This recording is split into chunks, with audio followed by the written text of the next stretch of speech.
നമസ്കാരം. ഇന്ത്യയുടെ വടക്കുകിഴക്കൻ മേഖലയിലെ മറ്റ് സംസ്ഥാനങ്ങൾ വംശീയ കലാപങ്ങളാലും ഗോത്രവർഗ തർക്കങ്ങളാലും വിഭജന പ്രക്ഷോഭങ്ങളിലും നിരന്തരം കലുഷിതമാകുമ്പോഴും അരുണാചൽ പ്രദേശ് മാത്രം കാത്തു സൂക്ഷിക്കുന്ന സാമൂഹിക ഐക്യവും സമാധാന അന്തരീക്ഷവും ലോകത്തിനു മുന്നിൽ വലിയൊരു അത്ഭുതമാണ് അല്ലെ. മണിപ്പൂരും നാഗാലാൻഡും ആസാമും ഒക്കെ വംശീയമായ ചേരിതിരിവുകളാൽ വലിയ വില നൽകേണ്ടി വന്ന ചരിത്ര പശ്ചാത്തലമുള്ളവരാണ്. എന്നാൽ 100ലധികം ഉപഗോത്രങ്ങളും അതിലേറെ ഭാഷാ വൈവിധ്യങ്ങളുമുള്ള അരുണാചൽ പ്രദേശ് മാത്രം എങ്ങനെ ഈ വലിയ വംശീയ സംഘർഷങ്ങളിൽ നിന്നും വിഭജനവാദങ്ങളിൽ നിന്നും അകന്നു മാറി ഒരൊറ്റ ജനതയായി നിലകൊള്ളുന്നു എന്നത് ഏതൊരാളെയും ചിന്തിപ്പിക്കുന്ന കാര്യമാണ് അല്ലെ. ഈ സമാധാന അന്തരീക്ഷത്തിന് പിന്നിൽ ആദ്യകാല ഭരണരീതികളും ആശയവിനിമയത്തിനായി അവർ സ്വയം രൂപപ്പെടുത്തിയെടുത്ത അരുണാചലി ഹിന്ദി എന്ന പൊതുഭാഷയും പരമ്പരാഗത തർക്കപരിഹാര കോടതികളും ഒക്കെ വലിയ പങ്ക് വഹിച്ചിട്ടുണ്ട് എന്നത് യാഥാർത്ഥ്യമാണ്. എന്നാൽ അതിനെയെല്ലാം മറികടന്ന് കഴിഞ്ഞ 40 വർഷത്തിനിടയിൽ അരുണാചലിൽ സംഭവിച്ച നിശബ്ദമായ മതപരമായ വലിയൊരു പരിവർത്തനമാണ് ഈ അസാധാരണ ഐക്യത്തിന് പിന്നിലെ ഏറ്റവും നിർണായകവും ചർച്ച ചെയ്യപ്പെട്ടതുമായ വിഷയം. 1971 സെൻസസ് പ്രകാരം അരുണാചൽ പ്രദേശങ്ങളിലെ ക്രിസ്ത്യൻ ജനസംഖ്യ വെറും 1% താഴെ മാത്രമായിരുന്നു. എന്നാൽ ഇന്ന് അത് 47% കടന്ന് വൻ ഭൂരിപക്ഷത്തിലേക്ക് അതിവേഗം കുതിച്ചുകൊണ്ടിരിക്കുകയാണ്. പണ്ട് വിവിധ ഗോത്രങ്ങളുടെ പേരിൽ പരസ്പരം പോരടിച്ചിരുന്ന വടക്ക് കിഴക്കൻ ജനതയെ ഗോത്രങ്ങൾക്ക് അതീതമായി ഒന്നിപ്പിക്കാൻ ഈ പുതിയ മതപരമായ സ്വത്വത്തിന് കഴിഞ്ഞു എന്നത് തർക്കമില്ലാത്ത വിഷയമാണ്. അതുകൊണ്ട് തന്നെയാണ് അവിടെ പഴയതുപോലെ ഗോത്രവർഗ കലാപങ്ങൾ ഉണ്ടാകാത്തത്. പക്ഷേ ഈ വലിയ ജനസംഖ്യാപരമായ മാറ്റം അരുണാചലിന്റെ തനതായ ദ്രോണി പോളോ പോലുള്ള പ്രകൃതി ആരാധനാ പാരമ്പര്യങ്ങളെയും പുരാതന സംസ്കാരത്തെയും പൂർണ്ണമായും ഇല്ലാതാക്കുന്നുണ്ടോ എന്ന ആശങ്ക ഇന്ന് വളരെ ശക്തമാണ് കേട്ടോ. അതിലുപരിയായി മതം മാറിയവർക്ക് ഭരണഘടനാപരമായ ഗോത്രവർഗ പദവിയും അതിലൂടെയുള്ള റിസർവേഷൻ ആനുകൂല്യങ്ങളും തുടർന്നും നൽകേണ്ടതുണ്ടോ എന്ന വലിയൊരു നിയമഭരണഘടന പോരാട്ടത്തിനും ഇത് വഴി തുറന്നിരിക്കുന്നു. തനത് സംസ്കാരവും ആചാരങ്ങളും ഉപേക്ഷിച്ചവർക്ക് ഈ പദവി നൽകുന്നത് വംശീയ പാരമ്പര്യം കാത്തു സൂക്ഷിക്കുന്നവരോടുള്ള അനീതിയാണെന്ന് ഒരു വിഭാഗം വാദിക്കുമ്പോൾ ST പദവി എന്നത് മതത്തിന്റെ അടിസ്ഥാനത്തിലല്ല, മറിച്ച് രക്തത്തിന്റെയും ഭൂമിശാസ്ത്രപരമായ പിന്നാക്കാവസ്ഥയുടെയും അടിസ്ഥാനത്തിലാണ് നിശ്ചയിക്കേണ്ടത് എന്നത് മറുഭാഗം വാദിക്കുന്നുണ്ട്. സാങ്കേതികതയും സംസ്കാരവും ഭരണഘടനയും പരസ്പരം ഏറ്റുമുട്ടുന്ന ഈ വലിയ സാമൂഹിക സമസ്യയാണ് ആഴത്തിൽ നമ്മൾ വിശകലനം ചെയ്യുന്നത്. ഇന്ത്യയുടെ വടക്ക് കിഴക്കൻ സംസ്ഥാനങ്ങളെ കുറിച്ച് ഓർക്കുമ്പോൾ നമ്മുടെ മനസ്സിലേക്ക് ആദ്യം വരുന്നത് എന്തൊക്കെയാണെന്ന് പറഞ്ഞേ.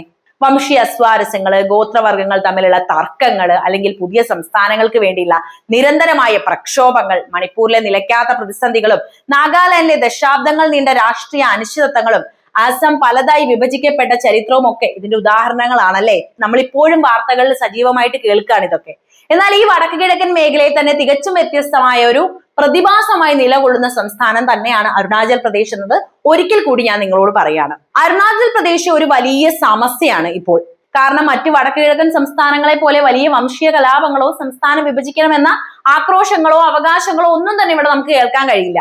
26 പ്രധാന ഗോത്രവർഗങ്ങളും 100ലധികം ഉപഗോത്രങ്ങളുമുള്ള ഭൂമിശാസ്ത്രപരമായും ഭാഷാപരമായും ഇത്രയധികം വൈവിധ്യമുള്ള ഒരു പ്രദേശം എങ്ങനെയാണ് ഇത്രയും ശാന്തമായി വളരെ ഒത്തൊരുമയോടെ നിലകൊള്ളുന്നത്? വടക്കു കിഴക്കൻ ഇന്ത്യയിലെ മറ്റ് സംസ്ഥാനങ്ങളിൽ നിന്ന് വളരെ വ്യത്യസ്തമായി അരുണാചൽ പ്രദേശ് മാത്രം എങ്ങനെ ഈ സാമൂഹിക ഐക്യം നിലനിർത്തുന്നു എന്ന ചോദ്യത്തിനുള്ള ഉത്തരം അവിടെ വളർന്നു വരുന്ന ക്രിസ്ത്യാനിറ്റിയിലാണ് കിടക്കുന്നത്.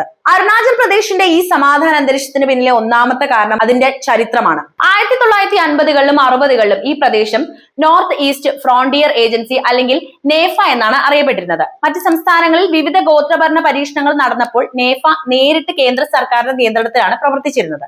പ്രശസ്ത നരവംശ ശാസ്ത്രജ്ഞനായിട്ടുള്ള വെറിയർ എൽവിന്റെ ഫിലോസഫിയാണ് അന്ന് സർക്കാർ അവിടെ നടപ്പിലാക്കിയത്.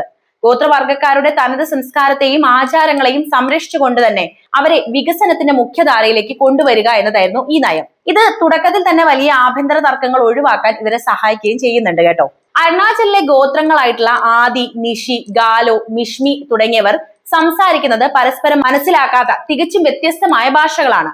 അങ്ങനെയെങ്കിൽ ഇവർ എങ്ങനെയാണ് പരസ്പരം ആശയവിനിമയം നടത്തുന്നത്? അവിടെയാണ് അരുണാചലി ഹിന്ദി എന്ന ഭാഷാ പ്രതിഭാസത്തിന്റെ ജനനം സംഭവിക്കുന്നത്. മറ്റു സംസ്ഥാനങ്ങൾ ഇംഗ്ലീഷിലേക്കോ പ്രാദേശിക ഭാഷകളിലേക്കോ മാറിയപ്പോൾ അരുണാചലിലെ ജനങ്ങൾ ആശയവിനിമയത്തിനായി തദ്ദേശീയമായ രീതിയിൽ രൂപപ്പെടുത്തിയെടുത്ത ഒരു ജനകീയ ഹിന്ദി ഉപയോഗിക്കാൻ തുടങ്ങി.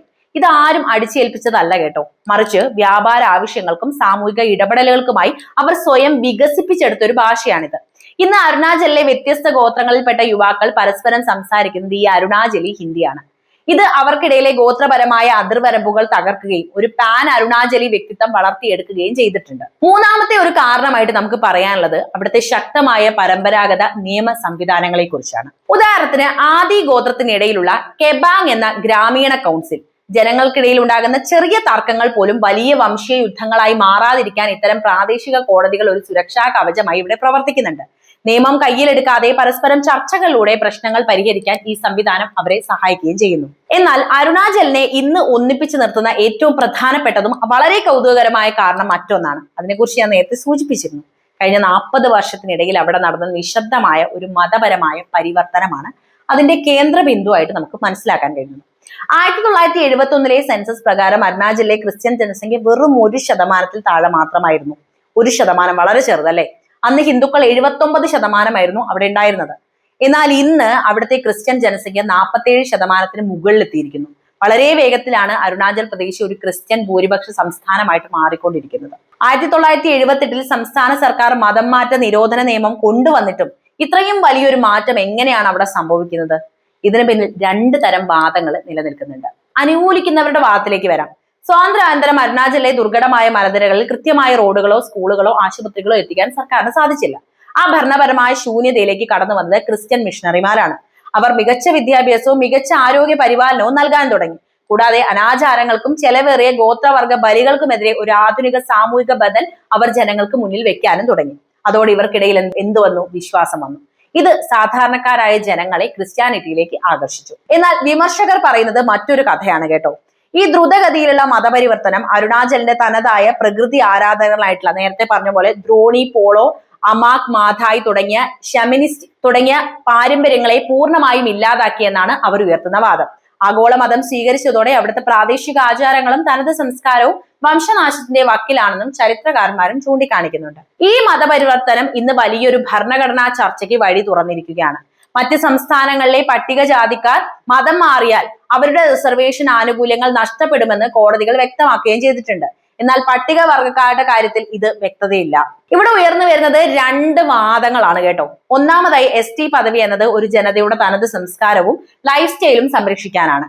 ഒരു ആഗോള മതം സ്വീകരിക്കുന്നതോടെ അവർ തനത് സംസ്കാരത്തിൽ നിന്ന് അകലുന്നു. അതിനാൽ അവർക്ക് റിസർവേഷൻ നൽകുന്നത് തനത് സംസ്കാരം കാത്തു സൂക്ഷിക്കുന്നവരോടുള്ള അനീതിയാണ് എന്നതാണ് ഒരു വാദം. രണ്ടാമത്തെ വാദം എന്താണെന്നല്ലേ? ST പദവി എന്നത് ഒരു വ്യക്തിയുടെ ഭൂമിശാസ്ത്രപരമായ പിന്നാക്കാവസ്ഥയും വംശപരമ്പരയും നോക്കിയാണ് നിശ്ചയിക്കുന്നത്. അല്ലാതെ മതത്തിന്റെ അടിസ്ഥാനത്തിലല്ല അത് നിശ്ചയിക്കുന്നത്. മതം മാറിയാലും അവരുടെ രക്തവും വംശീയ സ്വത്വവും മാറുന്നുമില്ല. ചുരുക്കി പറഞ്ഞാൽ ഇന്ന് അരുണാചൽ പ്രദേശിൽ ഗോത്ര സ്വത്വത്തെക്കാൾ വലിയ വികാരമായി മാറിയിരിക്കുന്നത് മതപരമായ സ്വത്വമാണ് കേട്ടോ. പണ്ട് വിവിധ ഗോത്രങ്ങളായി തിരിഞ്ഞ് പരസ്പരം പോരടിച്ചിരുന്ന അവസ്ഥയിൽ നിന്നും ഇന്നവർ പ്രധാനമായും 2 വലിയ ചേരികളായി മാറിയിരിക്കുകയാണ്. ഒന്ന് വലിയ ക്രിസ്ത്യൻ കൂട്ടായ്മ, 2 ദ്രോണി പോളോ ആരാധകരും ഹിന്ദു സംസ്കാരവും ചേർന്ന കൂട്ടായ്മ. ഈ മാറ്റം ഗോത്രങ്ങൾ തമ്മിലുള്ള ആഭ്യന്തര യുദ്ധങ്ങൾ ഇല്ലാതാക്കുകയും സംസ്ഥാനത്തെ വലിയൊരു വിഭജനത്തിൽ നിന്ന് സംരക്ഷിക്കുകയും ചെയ്തു എന്നത് വലിയ യാഥാർത്ഥ്യമാണ്. അത് സന്തോഷകരമായ ഒരു കാര്യവും കൂടിയാണ്. എന്നാൽ നമ്മുടെ മുന്നിൽ അവശേഷിക്കുന്ന ചോദ്യം മറ്റൊന്നാണ്. ഈ ജനസംഖ്യാപരമായ മാറ്റം അരുണാചലിന്റെ ഭാവിക്ക് നല്ലതാണോ? അതോ അവിടുത്തെ സമ്പന്നമായ തനത് സംസ്കാരത്തെ ഇത് എന്നേക്കുമായി ഇല്ലാതാക്കുമോ? ഇതിൽ സർക്കാർ നിയമപരമായ ഇടപെടലുകൾ നടത്തേണ്ടതുണ്ടോ? നിങ്ങളുടെ അഭിപ്രായങ്ങൾ എന്ത് തന്നെയായാലും താഴെ കമന്റ് ചെയ്യുക. മറ്റൊരു മികച്ച വീഡിയോയുമായി വീണ്ടും കാണാം. അരുണാചൽ പ്രദേശിനെ കുറിച്ച് നിങ്ങൾക്ക് എന്താണ് പറയാനുള്ളതെന്നും കമന്റായി രേഖപ്പെടുത്താൻ മറക്കരുത്. വീഡിയോ ഇഷ്ടമാകുകയാണെങ്കിൽ ലൈക്ക് ചെയ്യാനും ഷെയർ ചെയ്യാനും ശ്രദ്ധിക്കുമല്ലോ.